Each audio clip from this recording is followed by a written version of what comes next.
Bonjour les amis, j'ai beaucoup de sympathie pour le nouveau ministre de l'Intérieur, Gérald Moussa Darmanin. C'est lui qui insiste pour qu'on ajoute Moussa à Gérald. Ça symbolise sa double culture qui dit.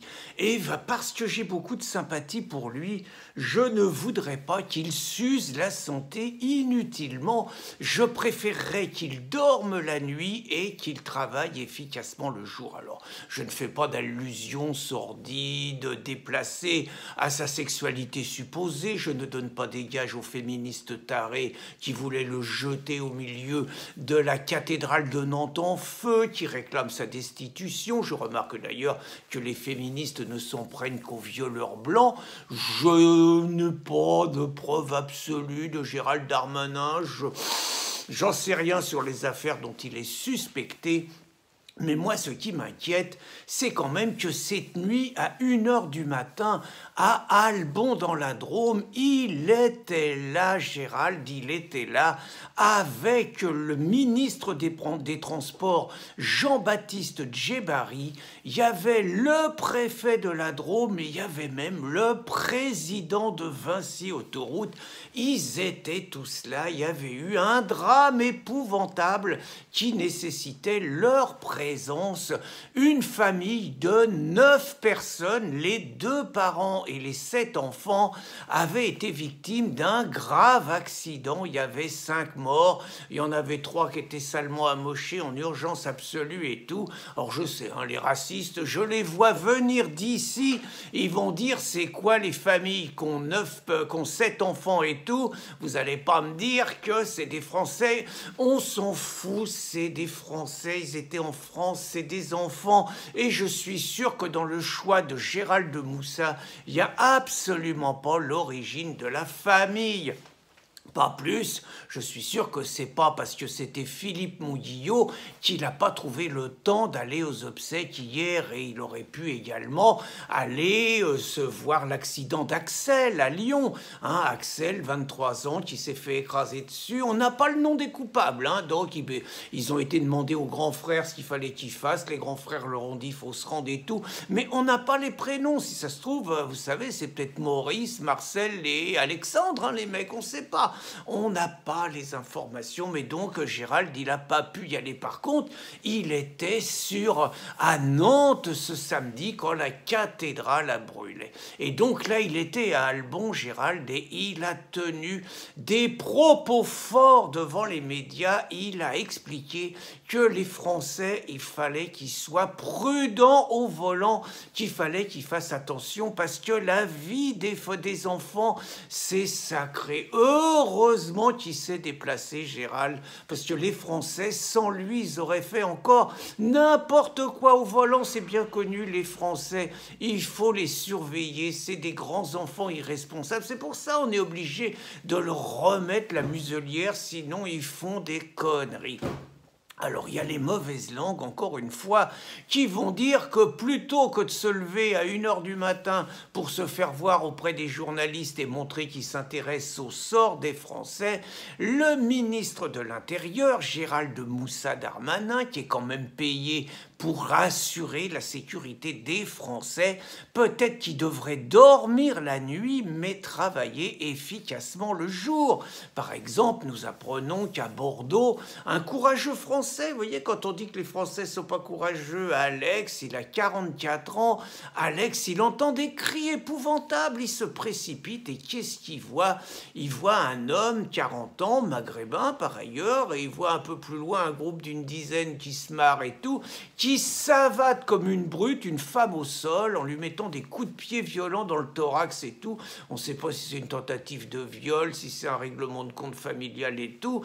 Alex, il écoute que son courage, il y va, plaf, il met une superbe patate à l'agresseur qui met en fuite, mais il est immédiatement attaqué par les 10 personnes et il reçoit un coup de couteau juste à côté du cœur. Il aurait pu mourir de son courage, Alex.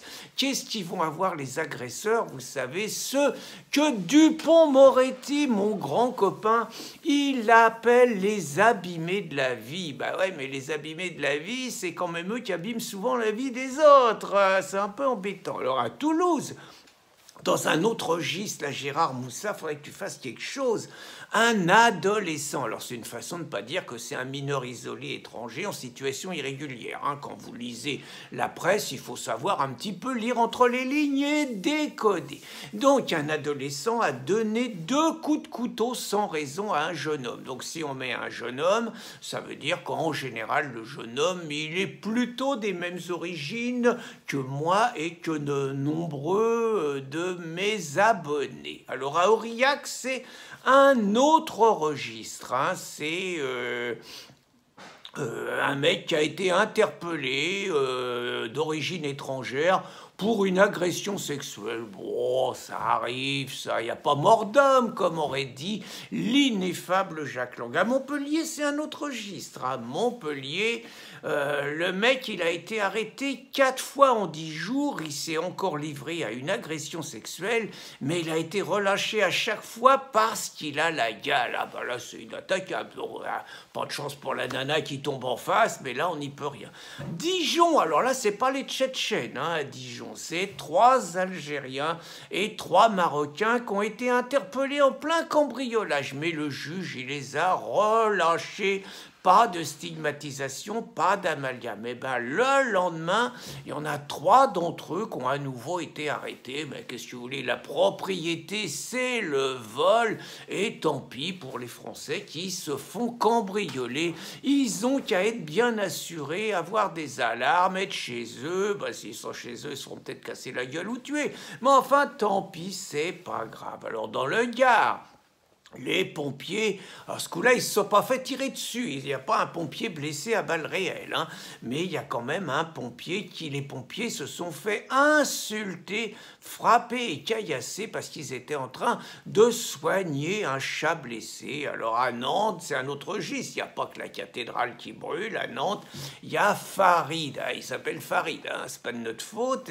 27 condamnations. Et il a volé le téléphone d'une handicapé et il s'est enfui en lui crachant dessus. Je suis sûr que Farid, il va avoir un sévère rappel à la loi et que Dupond-Moretti va peut-être lui tirer les oreilles en lui disant que la prochaine fois, on allait le punir sévèrement.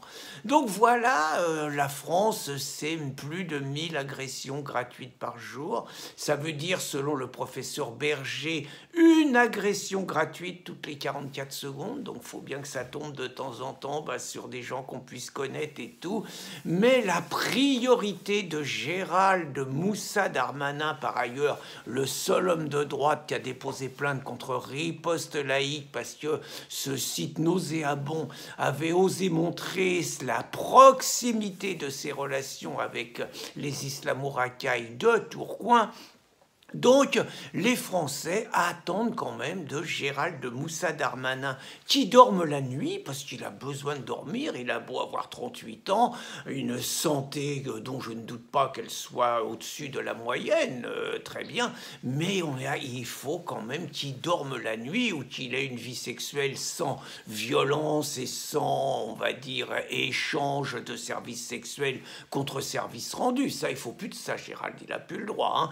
Donc, il faut qu'ils dorment parce que dans la journée, les Français, ils ont besoin d'un ministre de l'Intérieur efficace qui les protège, ce que nous n'avons pas eu entre nous depuis Charles Pasqua et encore. Donc, Gérald, je t'en supplie, ferme les volets, endors-toi, passe des bonnes nuits, mais surtout, mets-toi au boulot dans la journée. Bonne journée, les amis.